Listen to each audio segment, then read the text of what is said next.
উনি ওনার যে number plate, সেই নাম্বার প্লেটের পিছনের 3টা ডিজিট উনি ঢেকে রেখে তারপর পথে চলাচল করছিলেন। তো এই সংবাদটা আমরা সামাজিক যোগাযোগ মাধ্যম থেকে জানতে পারি।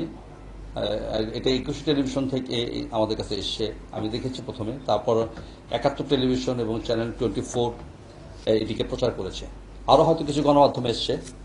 তো থাকার পরে সঙ্গত কারণেই আমাদের কাছে একটা প্রশ্ন জাগলো যে এই জাতীয় অপরাধ অথবা যদি এই জাতীয় প্রতারণার কার্যক্রম যদি চালু হয়, তাহলে দেখা যাবে যে এটা আসলে ধীরে ধীরে অনেক লোক হয়তো এটাতে অভ্যস্ত হয়ে পড়তে পারে।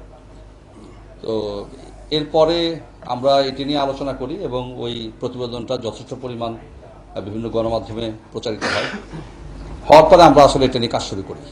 এবং কাজ শুরু করার পরে আমাদেরকে প্রচুর কষ্ট করতে হয়েছে এই বিষয়টা ফাইন্ড আউট করতে। কারণ দেখবেন যে ছবিটা এসছে, সে ছবিতে কিন্তু আমাদের কোনো চেহারা আমরা তখন পাইনি।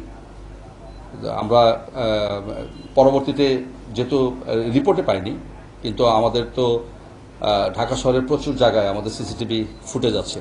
তো এগুলো নিয়ে অ্যানালাইসিস করা, সে মোটরসাইকেল, একই ধরনের মোটরসাইকেল থাকে, নাম্বার প্লেটগুলো মিলানো। তো এটি নিয়ে অনেক বড় একটি কাজ করার পরে আমরা গতকাল আমরা সক্ষম হয়েছি যে কাজটা করেছে তাকে ধরার ক্ষেত্রে। তার নাম হচ্ছে লাবলু হক, বয়স 38। তার পিতা হচ্ছে আব্দুল হক, মাতা হচ্ছে আনোয়ারা বেগম, এবং সে লালবাগের একজন অধিবাসী। আমরা তথ্যগুলো আপনাদেরকে বিস্তারিত দিয়ে দিব। তো আমাদের ক্ষেত্রে আজকে আপনাদেরকে জানানোর প্রধান উদ্দেশ্য, যে কারণে আমরা কাজটা করেছি, সেটা হচ্ছে যে দেখেন, আমরা ট্রাফিক কে একটা শৃঙ্খলা ফিরিয়ে আনার জন্য সবাই কাজ করছি। এবং আমি নগরবাসীর প্রতি অত্যন্ত কৃতজ্ঞ এবং আন্তরিকভাবে ধন্যবাদ জানাচ্ছি যে এত স্বল্প সময়ে এই নগরে চলাচলকারী যারা রয়েছেন, যারা সড়ক ব্যবহার করেন, তারা ভীষণভাবে আমাদেরকে সহায়তা করছেন।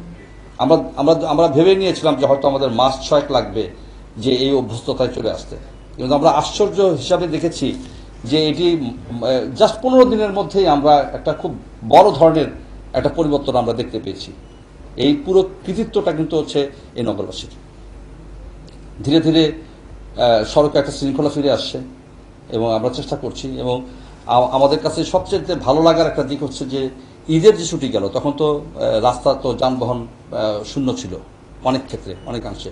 তখনও কিন্তু আমরা লোকজনকে দেখেছি যে ট্রাফিকের, সড়কের এই শৃঙ্খলা মেনে চলতে।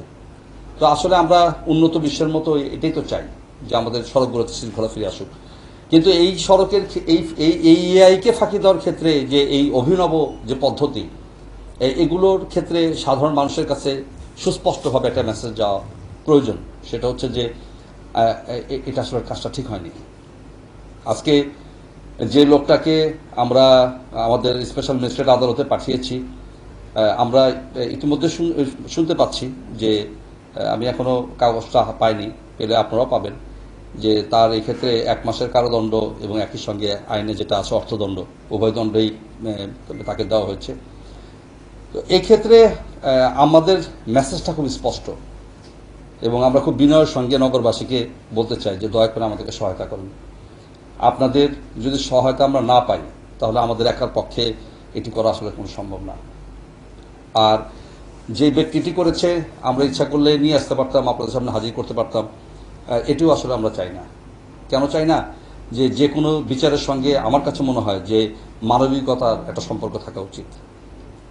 এবং নিশ্চিতভাবে যে তার পরিবার আজকে কষ্ট পাবে, তার আত্মীয়স্বজন কষ্ট পাবে, সে নিজে কষ্ট পাবে এই অপরাধটুকু করার কারণে।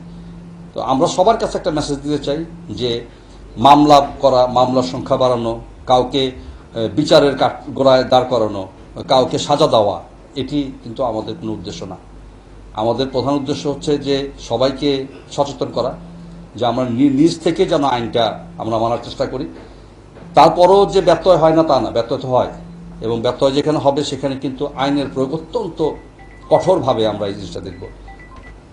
আমরা দেখেছেন আমাদের যারা কাজ করে, আমাদের সবাইকে আমাদেরকে একটা ইনস্ট্রাকশন দেওয়া আছে যে আমরা সর্বোচ্চ ভালো ব্যবহার করব মানুষের সঙ্গে, সর্বোচ্চ যেটা করা সম্ভব। আমরা ইনস্ট্রাকশন দিয়েছি, সবাই হয়তো ওটা ফলো করে না বা সবাই পারবে না, কিন্তু আমরা সর্বোচ্চ ভালো ব্যবহারটা করব।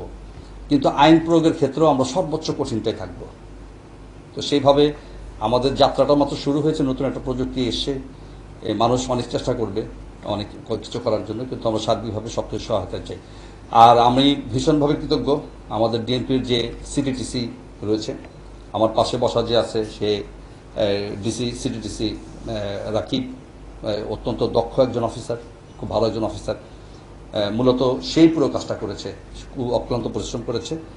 তো আমার কাছে মনে হয় যে রাকিব যদি আমাদেরকে একটু বলে যে কিভাবে এই জিনিসটা সে উদ্ঘাটন করলো, তাতে আমাদের যে ঢাকা মেট্রোপলিটন পুলিশের যে কোনো অপরাধী হোক না কেন, সেটির যে উদ্ঘাটনের যে সক্ষমতা আমাদের অনেক বেড়েছে, এটিও কিন্তু এই ঘটনা কিন্তু তার একটি প্রমাণ।